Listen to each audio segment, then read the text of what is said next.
आपके एक बीजेपी के एक बहुत सीनियर लीडर हैं जो कि kind of a rebel leader ही कहलाते हैं आज के दिन. His name is Subramanian Swamy. आपने सुना उनके बारे में? मेरे को बड़े कमाल के आदमी लगते हैं फॉर वन स्पेसिफिक रीजन,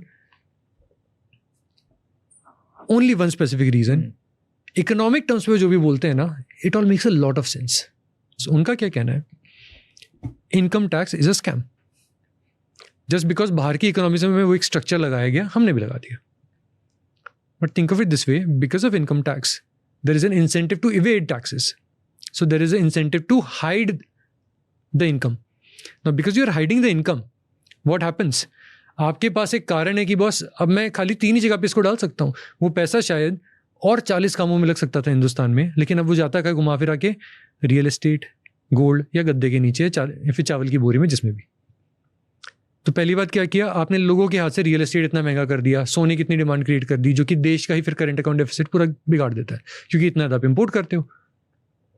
पहले तो वो उससे प्रॉब्लम क्रिएट हुई. सेकेंड थिंग, अब क्योंकि ये इतना सारा ब्लैक मनी यहाँ पे क्रिएट हो रहा है, लोग छुपा रहे हैं. आम आदमी छुपाता है, छोटा दुकानदार भी बोलता है कि बिना बिल के दे दूँ क्या.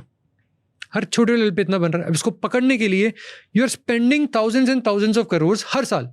आपने पूरा मशीनरी बना रखा है उसके लिए, जिसका काम ही है तुम इन लोगों को पकड़ो.